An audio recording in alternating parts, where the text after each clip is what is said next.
을 얻느니라. 아멘. 우리가 지금까지 예수님의 행적에 대해서 살펴봤습니다. 그런데 오늘부터 이제 몇 주간에 걸쳐서 예수님의 비유에 대해서 살펴보도록 그렇게 하겠습니다. 예수님께서 비유로 말씀하신 이유를 이제 마태복음 13장에 보면 이사야 6장 9절 10절 말씀을 인용해서 비유로 말씀하시는 이유를 우리에게 가르쳐 주셨어요. 그 이유가 뭐냐면 너희가 듣기는 들어도 깨닫지 못하고 보기는 보아도 보지 못하게 하기 위해서. 이사야를 통해서 사실 하나님이 이스라엘 멸망에 대해서 예언을 하죠. 그런데 그 백성들이 그 멸망의 얘기를 듣고 깨닫지 못해서 결국은 멸망하게 하려는 것이 하나님의 목적이다 하는 것을 이사야에게 말씀하신 거예요. 근데 이제 예수님도 그런 의미에서 비유를 말씀하셨는데요. 이 비유를 말씀하신 이유는 뭐냐면 그것을 듣고 깨닫는 사람, 그 사람이 있는 자예요. 그 있는 자는 이 말씀을 듣고 더 풍성하게 얻게 하기 위해서. 그리고 듣고 깨닫지 못한 자들은 없는 자예요. 근데 그 없는 자들은 듣고 더 얻지 못하게 하기 위해서 예수님께서 비유로 말씀하신다 이렇게 말씀을 해주셨습니다. 여러분들은 하나님의 말씀을 듣고 잘 깨달으심으로 말미암아 앞으로 우리가 비유의 말씀을 살펴볼 텐데 그 비유의 말씀 속에 숨겨져 있는 그런 보화를 많이 캐낼 수 있기를 바랍니다. 이제 보통 예전에 그런 프로그램이 하나 있었어요. 할아버지 할머니들이 나와가지고 퀴즈, 이제 자기들의 삶에 대해서 이야기를 하다가 하이라이트가 이제 퀴즈 내는 거였어요. 부부가 얼마나 잘 통한가 하는 것을 보여주기 위해서. 이제 그 레전드 썰이 있잖아요.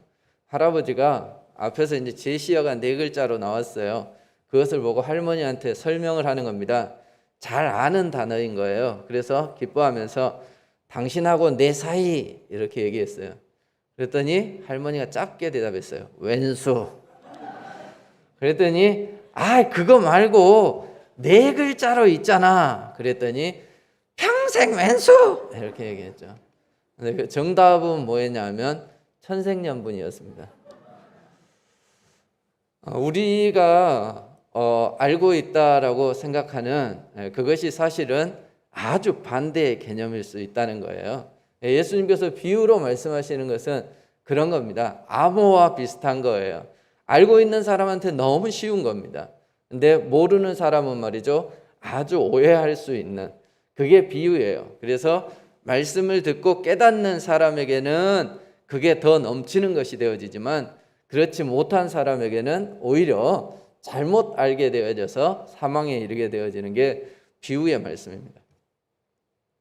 우리가 안다, 보여진다, 깨달아진다, 들린다 라고 하는 게 얼마나 큰 복인지 몰라요. 특별히 하나님의 말씀을 들었는데 내가 깨달아지고 하나님의 말씀을 듣고 알게 되어진다면 그건 굉장히 큰 복입니다. 이제 아이가 이렇게 성장하면서 말이죠, 문자라고 하는 것을 배웁니다. 문자를 아는 것 자체가 복인가? 그거 아니에요. 뭐 가나다라 알고 학교, 교회 이거 알고 뭐 그게 얼마나 큰 복이겠어요. 근데 문자를 통해서 많은 것을 누리게 되어지는 거예요. 내가 문자를 알므로 말미암아 우리가 글을 잘 모르니까 버스 타기도 힘들어요. 전에 제가 있었던 시골에는 아이 하나가 글자를 못 깨우치는 아이가 있었어요. 걔는 버스가 와도 버스 번호를 모르는 거지. 어디를 가고 싶어도 번호를 모르니까 버스를 못 타는 거예요.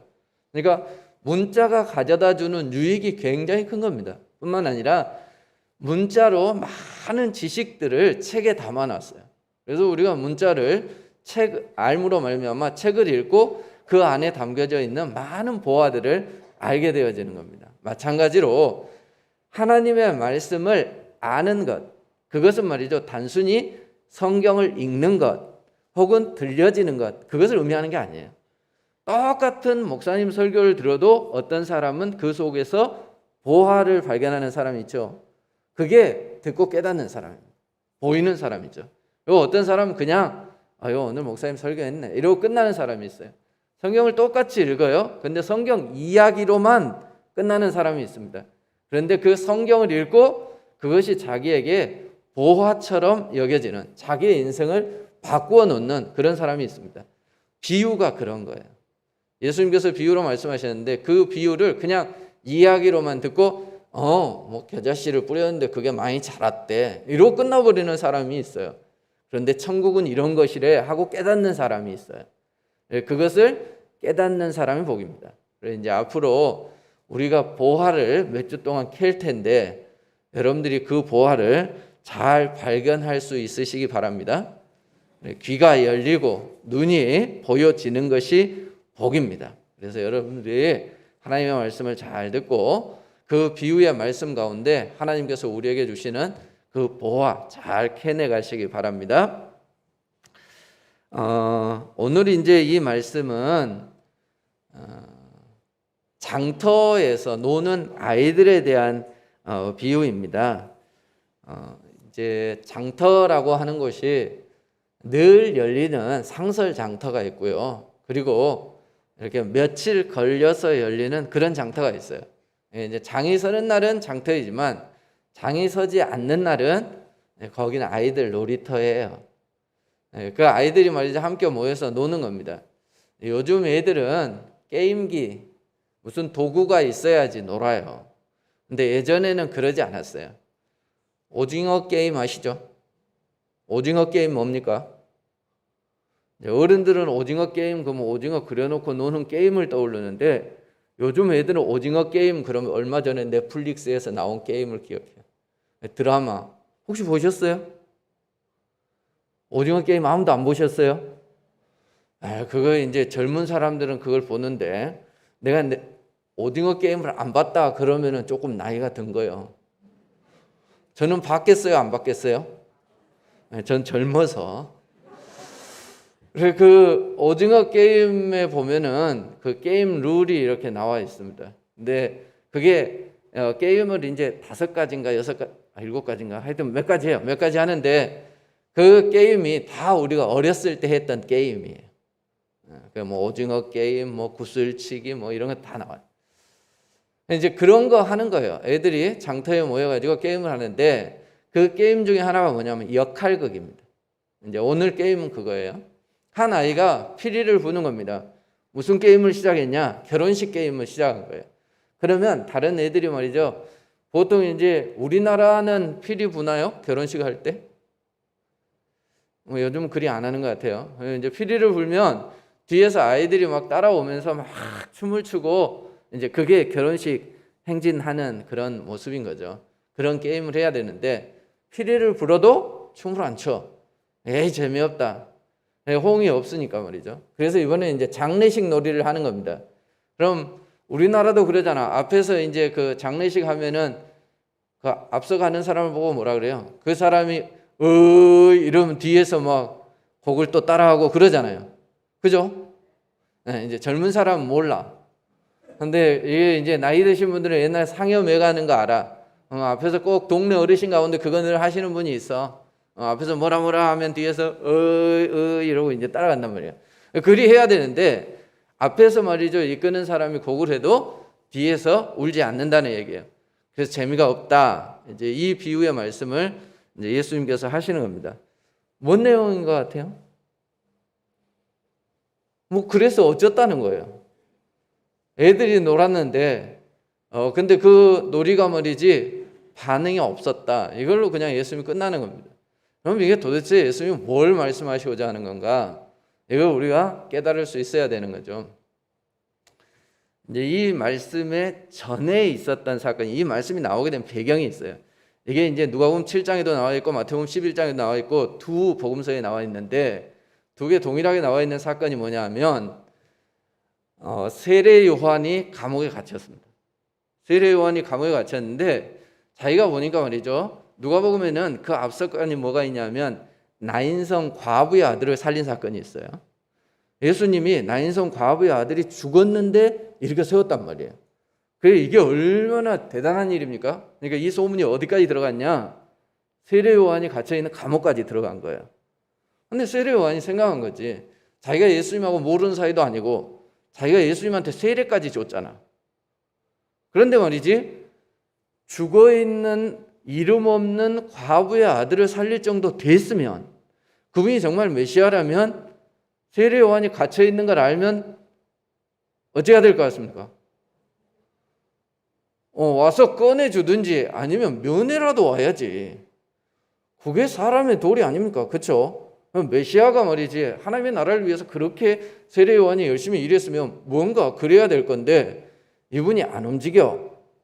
그래서 세례 요한이 말이지 정말 저분이 메시아인가 싶단 말이죠. 그래서 사람을 보내는 겁니다. 제자들을 보내서 말이지, 우리가 기다리던 메시아가 당신입니까? 하는 거 보면 당신 같고, 또 나한테 안 오는 거 보면 아닌 것 같고, 그러니까 우리가 당신이요 아니면 우리가 더 기다려야 돼요 하고 묻는단 말이죠. 그래서 그때 예수님의 답변이 뭐였습니까?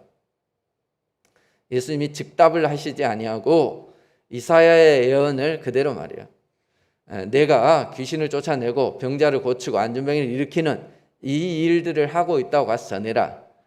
그러면 적어도 세례 요한 정도면 그 얘기를 들으면 이분이 메시아구나 하는 것을 깨닫게 되어진다는 겁니다. 이제 그 얘기를 들으면 우리가 세례 요한도 예수님의 메시아 되심을 의심했나? 이런 생각이 들잖아요. 근데 그게 아니라는 걸 예수님이 말씀해요. 여자가 낳은 자 중에 세례 요한보다 큰 자가 없다. 이렇게 말씀하시므로 세례 요한이 의심병이 들어서 그런 것은 아니다 하는 것에 대해서 말씀하고 있습니다. 그리고 세례 요한과 당신을 같은 위치에 놔두고 비유해 말씀을 하세요. 그게 오늘 이 이야기예요. 세례 요한은 어떤 사람이었느냐? 사람들이 세례 요한을 보고 뭐라고 얘기한대요? 귀신 들렸다라고 얘기를 해요. 이유가 뭐냐? 이 사람이 철저히 금욕주의자였습니다. 세례 요한은 광야에서 생활을 했어요. 광야에서 생활하면서 말이지, 남들이 먹는 빵 먹고 파스타 먹고 뭐 이렇게 스테이크 먹고 이렇게 하지 않았어요. 뭐 먹고 살았어요? 나는 자연인이다 하는 것처럼 말이지, 석청 먹고 뭐 메뚜기 잡아먹고 이렇게 살았어요. 옷도 말이지 이렇게 기성복을 멋지게 차려입은 게 아니고 무슨 가죽 벗겨가지고 그 옷 입고 말이죠. 그렇게 살았어요. 그리고 그는 포도주도 마시지 않았어요. 금욕주의자인 거죠. 그러니까 사람들이, 이 바리새인들과 율법학자들이, 야, 너 와서 우리와 같이 결혼식 놀이 하자. 그러니까 우리가 나팔 불 테니까 너 열심히 춤춰봐. 그러는데 요한이 전혀 반응하지 않는 겁니다. 그러니까 뭐라고 얘기를 해요? 저 귀신 들렸네. 이렇게 얘기하는 거예요. 근데 말이죠, 예수님한테는 이 사람들이 뭐라고 얘기를 해요? 저건 말이지 죄인이나 세리들하고 같이 먹고 마시고 음식을 탐하고 포도주를 탐하는 그런 사람이다. 저건 죄인이다. 이렇게 얘기를 한단 말이에요. 그러니까 똑같은 게임을 하자고 얘기한 게 아니고, 이번에는 무슨 게임을 하자고 하냐? 예수님 말이죠, 너무 잘 먹고 잘 마시니까 야, 우리 그거 끊고 장례식 놀이 하자, 이렇게 얘기하는 거지. 그런데 예수님께서는 말이지, 아니다, 내가 말이지 아버지 나라 가기 전까지는 잔치다. 그래서 먹고 마신단 말이에요. 그랬더니 뭐라 그래요? 죄인이다, 이렇게 얘기를 해요. 세상은 자기들의 게임을 만들어 놓고 말이죠, 우리를 거기에 참여하라고 자꾸 손짓합니다. 그래서 우리가 거기에 호응하지 않으면 우리를 이상한 사람 취급합니다. 그래서 어떤 사람에게는 이런 잣대를 갖다 대고 어떤 사람에게는 저런 잣대를 갖다 댑니다. 그러니까 이게 달라요. 똑같이 결혼식 게임의 룰을 적용하는 게 아니라, 어떤 사람에게는 결혼식 게임의 룰을 적용해가지고 쟤는 말이지 귀신 들렸다. 어떤 사람에게는 장례식 게임을 적용을 해가지고 저건 먹고 마시고 먹기를 탐하는, 그래 죄인과 똑같다. 이런 식으로 그들이 평가한다는 거예요. 교회를 다녀요. 이렇게 쉽게 한번 얘기해 봅시다. 교회를 다녀서 내가 이제 회사에 취직을 했어요. 그러면 환영한다고 회식을 해요. 그래 이제 나보다 위에 있는 상사가 말이죠, 나한테 한 잔에 축하주야 그리고 따라줘요. 그럼 보통 교회를 다니는 사람들은 어떻게 해요? 감사합니다 이러면서 받잖아요. 그렇죠? 아니요, 전 교회 다닙니다. 음료수를 받겠습니다. 이렇게 하잖아. 그렇죠?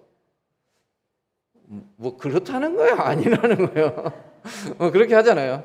그러면 감사합니다 하고 받는 사람은 이 사람 말이지 융통성이 있네 이렇게 얘기하는 게 아니라 뒤에서 뭐라고 얘기할까요? 에이 저거 가짜다 가짜. 저 교회 다니더니 저거 술이나 마시고 말이지 저건 가짜다 이렇게 얘기한단 말이에요. 근데 또 안 돼요 이렇게 얘기하는 사람은 젊은 사람이 저렇게 융통성이 없어가지고 저래 사회생활 하겠어? 예수 믿는 것들은 말이지 너무 고집불통이야. 열려있지가 않아. 이러고 뭐라 그래요? 그러니까 마셔도 뭐라 그러고 안 마셔도 뭐라 그러고. 시험의 목적이 뭐예요? 비난하려고 하는 거예요. 비난하려고. 게임을 만들어 놓은 목적이 뭐예요? 네가 승리하면 이길 거다 이게 아니고 끝에 가도 결국은 지게 만들려고 하는 게 목적이에요. 그 오징어 게임이 딱 그렇게 만들어요. 그 사람이 크리스찬인지 아닌지는 잘 모르겠어요. 근데 그 작가가 만들어 놓은 이유가 뭐냐면 그 게임을 보면 굉장히 잔인해요. 뭐 숫자는 제가 정확히 잘 기억이 안 납니다만 많은 사람들 세상에서 실패해가지고 막 수억의 빚을 진 사람들을 데리고 와요. 데리고 와서 그 사람들 숫자만큼 저 천장에다가 돈을 걸어놔. 근데 이제 그게 어떻게 되냐면 거기가 비어 있어요. 근데 게임이 끝나고 나면 사람이 하나씩 죽어. 한 사람이 죽으면 그 죽은 몫의 돈이 거기서 톡 떨어져. 눈앞에 보여요. 10명이 죽었다 그러면 10억이 톡 떨어져요. 그것이 남겨진 사람의 몫이야. 근데 그것을 누가 가지느냐? 마지막까지 생존한 사람이 그걸 가져요. 160 몇 명인가 그래요. 그러니까 나머지 다 죽고 자기 혼자 살아남아서 그걸 가져가는 거예요. 그럼 누가 가져가겠어요? 항상 드라마 주인공이 가져가. 그 주인공이 가져가요. 근데 그 게임을 말이죠. 만든 사람이 1번이요. 그 할아버지가 만들었어. 근데 그 할아버지도 말이죠. 나중에 그게 시사해 주는 바 큰 것 같아요. 굉장히 덩그랗게 큰 어떤 홀에서 병원 침대 하나 놓고 누워 있어요. 자기는 암에 걸려 죽을 사람이야. 근데 마지막에 그 게임을 만들었어. 그래서 게임을 만든 사람도 죽어요. 그리고 게임에 참여한 사람들도 다 죽어요. 그리고 마지막에 그 주인공 이정재가 살아남아요. 근데 걔가 그 돈을 받아가지고 실제로 와. 근데 집에 돌아왔는데 돈을 벌려고 했던 이유가 뭐냐면 늘 자기 인생이 실패하는 인생이었어. 자기 때문에 자기 어머니가 너무 고생하는 거야. 그래서 어머니 좀 호강시켜 주려고 왔는데 그 사이에 어머니가 돌아가셨어. 그래서 인생을 그렇게 그려놓고 있어요. 치열하게 싸워요. 거기에서 보면 자기가 살아남기 위해서 치열하게 싸워요. 그래서 다 밟고 다 죽이고 자기가 올라가서 살아남아요. 근데 그 게임을 만든 사람도 죽은 사람들은 물론이지만 마지막까지 살아남은 사람도 아무것도 얻는 게 없는 거예요. 이게 인생이다 하는 것을 보여주는 그런 드라마예요. 근데 그것을 보여주기 위해서 너무 잔인하게 만들었어요. 사람들이 얼마나 잔인하게 이렇게 살아남기 위해서 애를 쓰는가 하는 모습을 아마 보여주기 위해서 그런 잔인한 장면들이 많이 나온 것 같아요. 세상은 말이죠. 게임을 만들어 놓습니다. 그리고 그 게임에 말이죠. 우리를 초청을 하는 겁니다. 그래 그 게임에 초청을 해서 자기들이 만든 룰대로 살라고 얘기를 하는 것이죠. 그렇게 살지 아니하면 나쁜 사람, 이상한 사람, 낙오자 취급을 하는 거예요. 세상은 말이죠. 성공신화라고 하는 게임을 만들어 놓았습니다. 그래 어렸을 때부터 말이죠. 치열한 경쟁을 통해서 살아남아야 된다라고 하는 룰을 만들어 놨습니다. 그러니까 내가 성공하기 위해서는 누구를 밟고 일어서야 하는 그런 어떤 게임의 룰을 만들어 놨어요. 그리고 우리를 초청합니다. 그렇게 살아야 된다고 얘기를 해요. 네가 성공하려면 누군가를 눌러야 된다. 네 회사가 살아남기 위해서는 경쟁 회사를 물리쳐야 된다라고 가르치고 있습니다. 상생은 없어요. 적자 생존이죠. 적합한 사람만 살아남을 수 있는 그것에 대해서 세상은 우리가 가르칩니다. 근데 우리는 말이죠. 그게 내가 살 길인지 죽을 길인지도 모르고 그 오징어 게임에서 나온 것처럼 말이죠. 마지막까지 살아남으면 뭔가 행복이 있을 줄 알고 그렇게 우리는 끝까지 경쟁하면서 살아가고 있어요. 이게 세상이 우리를 초청하는데 우리가 거기에 반응하는 겁니다. 어떤 사람은 활락이라고 하는 게임을 만들어 놓습니다. 그래서 세상 뭐 있냐 즐기면서 살아야지. 그러면서 우리를 초청을 하는 겁니다. 네가 근심이 있냐? 그런 사람들에게 술을 권합니다. 술을 먹으면 다 잊게 되어진다. 무서운 게 있냐? 그럼 술을 먹어라. 술을 먹으면 사람이 용감해져요. 저희 아버지가 세상에 법 없이도 살 분이, 그래 다 사람들이 그렇게 인정했어요. 너가 아버지는 세상에 법 없이도 살 사람이다. 그랬는데 말이죠, 우리 아버지가 술만 드시면 용감해지셨어요. 그 말도 없고 그러신 분이 말이죠, 술만 드시면 곡조도 안 맞고 뭐 음정도 틀리고 가사도 틀리는 노래를 왜 그리 열심히 불러대는지, 두만강은 왜 그리 찾는지 모르겠어. 두만강 푸른 물에 압니까? 이거 아는 건 모르면 애기. 그래 하여튼 그 노래 그렇게 불러대고 온 동네 땅바닥은 다 구르고 다니시고 그러셨어요. 그런데 어쩌면 그거는 말이죠, 세상이 우리에게 초청하는 겁니다. 야, 너희들이 정말 기쁨을 누리기를 원하느냐? 그럼 술 한잔 해. 그런데 말이죠, 그거 먹고 우리가 용감해지거나 기뻐지는 거 아니에요. 그 기쁨은 찰나예요. 그 순간 잊어버리는 거죠, 사실은. 그리고 그 순간에 용감해진 게 아니라 어때면 우리는 그 두려움을 이겨낼 수 없어서 술 뒤에 숨는 그런 비겁함이에요. 그런데 세상은 그렇게 우리를 초청합니다. 마약이라든지 다른 것도 마찬가지예요. 그래서 세상은 그런 어떤 활락이라고 하는 것들을 만들어 놓고 그 게임에 우리를 초청해요. 돈도 마찬가지입니다. 명절 끝나고 나면 말이죠, 가족 간에서 싸웠니? 자식이 아버지에게 몹쓸 짓을 했니? 이런 얘기들 많이 나오잖아요. 뭐 때문에? 재산 때문에. 그리고 어떤 사람은 말이죠, 그게 없어가지고 자살을 했느니. 그 사람은 불쌍한 사람이 아니고 말이죠, 사실은 그 사람은 그 게임에서 진 사람이에요. 돈이라고 하는 게임에 말이죠, 다른 사람은 다 가지고 있는데 자기는 가지지 못해서, 그래서 그걸 그냥 자기의 인생을 포기함으로 그렇게 자기가 그 게임에 졌다라고 하는 것을 보여주는 거지. 참 그렇잖아요. 세상에 이렇게 많은 게임들을 만들어 놓고 거기에 우리를 초청합니다. 그래서 거기에서 우리가 뭔가 게임에 승리를 하고 참여를 하고 그러면 뭔 대단한 것을 얻을 것 마냥 우리를 그렇게 초청합니다. 그리고 우리는 그게 진짜인 줄 알고 신기루 같은 그것을 쫓아 나서요. 평생 그렇게 살다가 그렇게 허무하게 인생을 마무리하는 그런 경우들이 많이 있습니다. 이제 오늘 이 말씀 뒤에 나와 있는 얘기가 누가복음 7장에는 무슨 얘기가 나와 있냐면 바리새인 중에서 시몬이라고 하는 이름을 가진 사람이 예수님을 초청하는 장면이 나와요. 시몬의 집에 갔는데 말이죠, 들어가자마자 죄인으로, 사람들이 다 죄인으로 인정하는 한 죄인인 여자가 다가옵니다. 그래서 그 여자가 예수님이 들어서자마자 예수님 이 발 아래 말이죠, 앉아서 눈물로 예수님의 발을 씻기고 향유로 예수님의 발을 씻기고 그리고 그 머리카락을 닦아요. 그 모습을 보면서 초청한 시몬이 속으로 말이죠, 예수님을 비아냥거립니다. 저가 만약 선지자라면 저 여자가 죄인인 것을 알았을 텐데 왜 저리 가만히 있지? 그때 예수님께서 그 속마음을 아시고 말씀하시죠. 너는 나를 초청해 놓고 초청자가 행해야 될 예우를 다하지 않았다는 겁니다. 그게 뭐냐? 초청을 했으면 유대인들은 그 초청한 사람이 씻을 물을 줘야 되는데 발 씻을 물도 주지 아니하고 그 흔한 감람유도 내 머리에 바르지 않았다.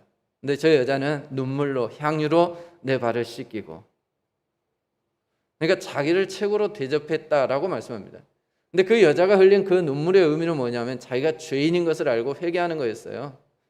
그래서 예수님께서 그 여자에게 뭐라 그래요? 네가 영생을 얻었다. 네 믿음이 너를 구원하였다.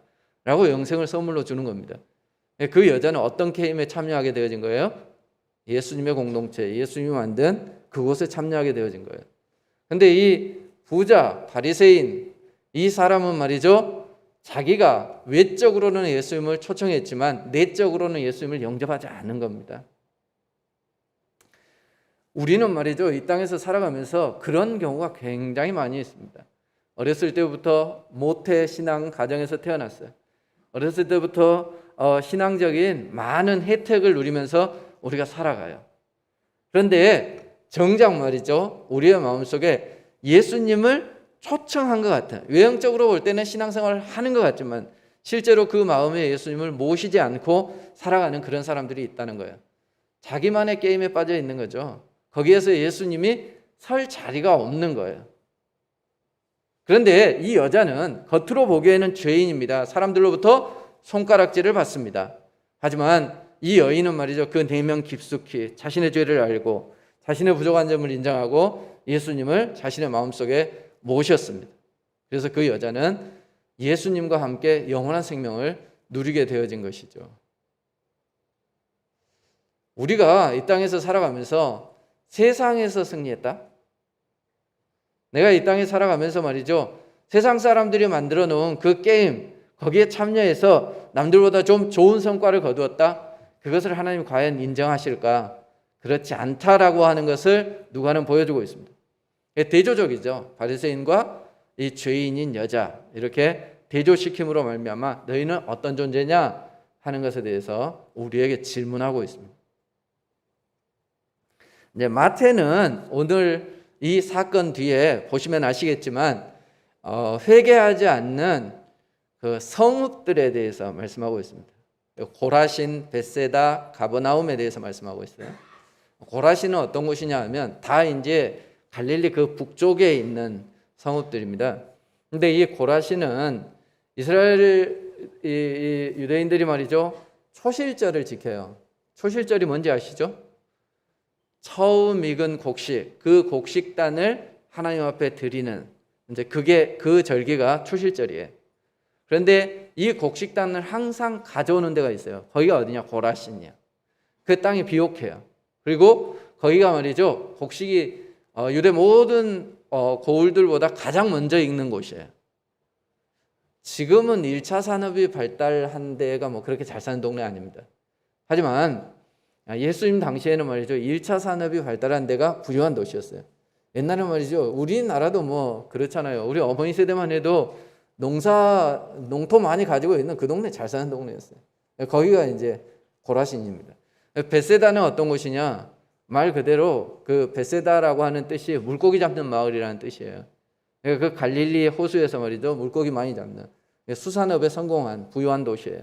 가버나움은 어디냐? 가버나움 지중해에서 말이죠, 그 위에 시리아 쪽으로 이제 올라가는 그 중간 상업의 어떤 중심지였습니다. 교통의 중심이었죠. 그러니까 거기는 상업으로 발달한 그런 도시입니다.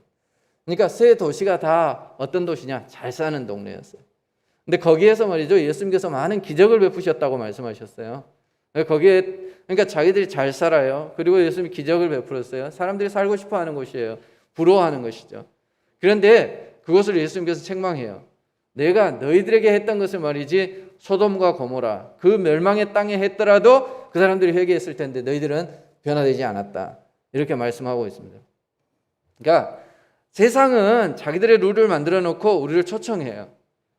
그래서 우리가 그들에게 참여하지 않는다고 그들은 우리를 비난해요. 그런데 더 웃긴 것은 말이죠, 예수님께서 그들을 초청하고 예수님께서 그들에게 사랑을 베풀어 주실 때 역시 그들도 반응하지 않아요.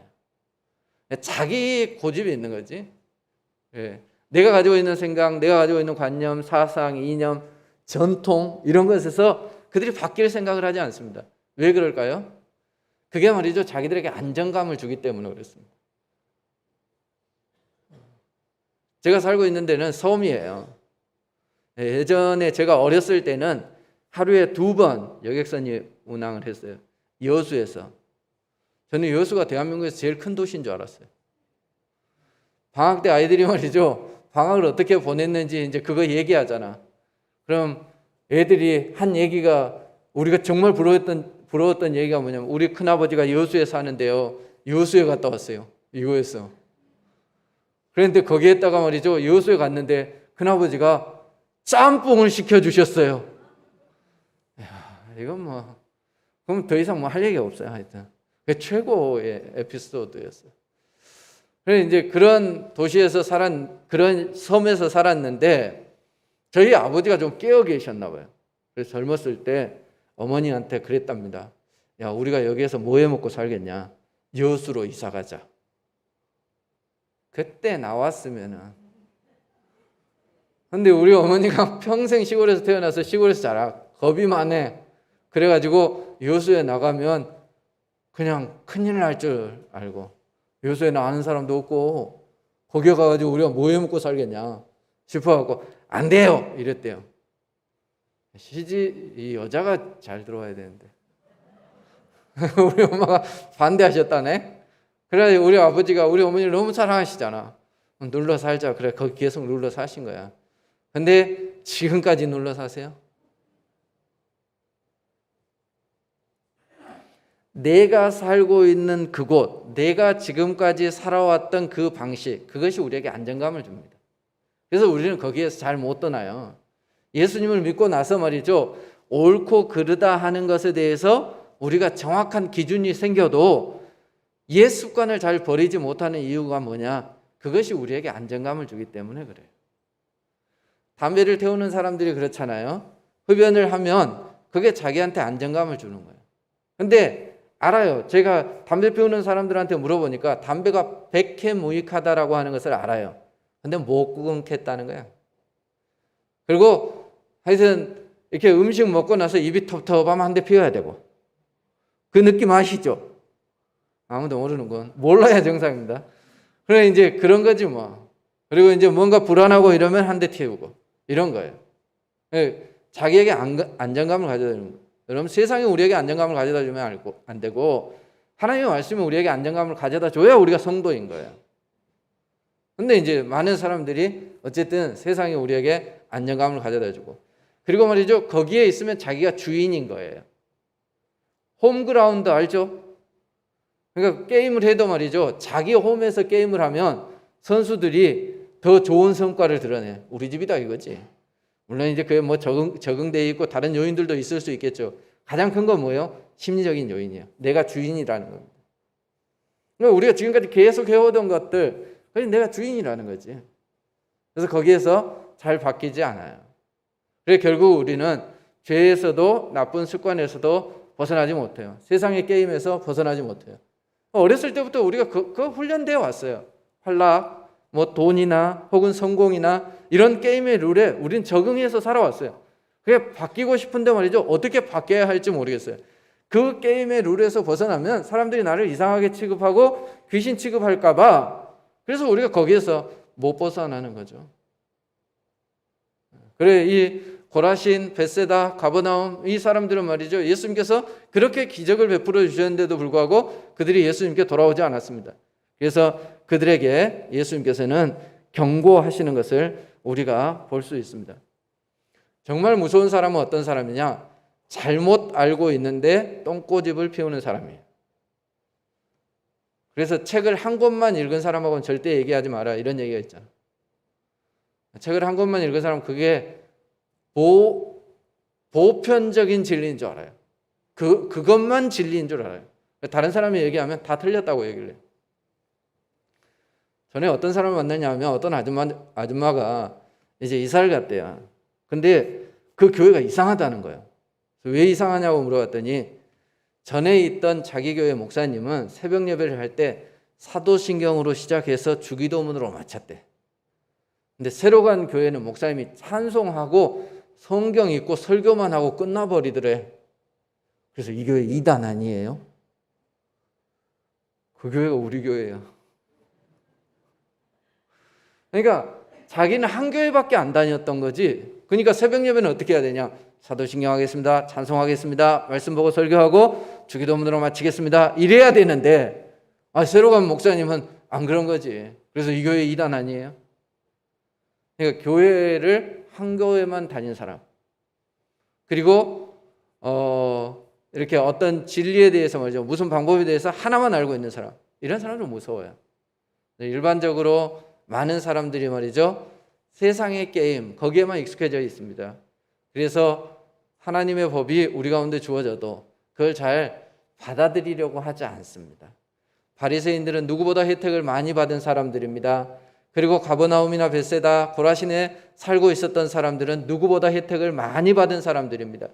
종교적으로도 혜택을 받은 사람들입니다. 그럼에도 불구하고 그들이 그렇게 기다린 메시아가 왔는데 그들의 룰 때문에 예수님을 받아들이지 못하는 것을 우리가 볼 수 있습니다. 오히려 그들은 예수님이, 세례 요한이 왜 우리가 만들어 놓은 이 게임에 참여하지 않냐고, 그래 그 예수님을 비난하는 것을 우리가 볼 수 있습니다. 그러면 어떤 게 진짜 옳은 것인가 하는 것은 어떻게 판가름 나는 것일까요? 재판장이 판결하는 거예요. 요즘 그렇다네요. 우리나라 이제 간통죄가 사라져 버리고 나서 이제 자기 남편이 바람을 피우면 여자가 억울하잖아. 그러니까 내가 저거 그냥 부끄럽게 해야 되겠다 싶어가지고 회사 앞에 가가지고 피켓 시위 하잖아요. 명예훼손죄로 징역 간답니다. 그러면 안 된다네. 그리고 옛날에 보면은 바람 피우는 남편이 그 상간녀하고 불륜의 현장에 있을 때 그 부인이 나타나가지고 물 팍 뿌리고 막 머리채 잡고 막 이러잖아. 그럼 잡혀간다네. 그러니까 우리가 알고 있는 상식이 틀릴 수 있습니다. 여러분, 법이라고 하는 것과 우리가 알고 있는 상식 혹은 인정, 이것과 다를 수 있어요. 우리는 잘 살았다고 생각해요. 모든 사람들이 바리새인들에게 말이죠, 신앙 좋은 사람이라고 박수 쳤어요. 열심히 말이죠, 교회 나오고 11조 꼬박꼬박 하고 말이죠, 봉사하는 데 빠지지 않는 우리를 향해서 최고 믿음 있는 사람이라고 사람들은 박수 쳐줘요. 그런데 말이죠, 하나님은 아니다, 그럴 수 있습니다. 사람들이 손가락질했던 죄인인 여자, 누가 봐도 죄인이다, 세리다. 그런데 예수님 그들과 함께 먹고 마시고 회개한 그들을 보고 뭐라고 얘기를 해요? 네 믿음이 너를 구원하였다, 이렇게 말씀하시는 거예요. 이 진리를 바울은 잘 깨닫고 있었습니다. 그래서 그는 내가 많은 이들을 주께로 인도하고 나는 버림받을까 두렵다. 이게 얼마나 놀라운 얘기입니까? 누가 사도 바울이 버림받을 거라고 생각이나 하겠습니까? 그런데 말이죠, 사도 바울은 그것을 두려워했습니다. 근데 그걸 정말 잘 보여주는 예가 있는데 그게 바로 모세입니다.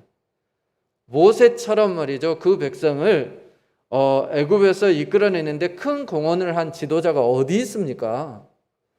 모세는 말이죠, 그 온유함이 세상의 모든 사람들보다 승하다고 말했고요. 그리고 그 하나님께서 모세는 내 친구다라고 말할 정도로 그렇게 가까운 사이였어요. 당연히 가나안 땅을 밟을 때 첫 발은 누가 디뎌야 되겠습니까? 모세가 디뎌야죠. 그런데 모세는 바라만 보고 들어가지 못했습니다. 그러니까 우리가 생각하는 것과 하나님이 판단하는 것은 완전 다를 수 있습니다. 그래서 이제 오늘 말씀을 보세요. 이 바리새인들과 율법 교사들이 얘기하는 거예요.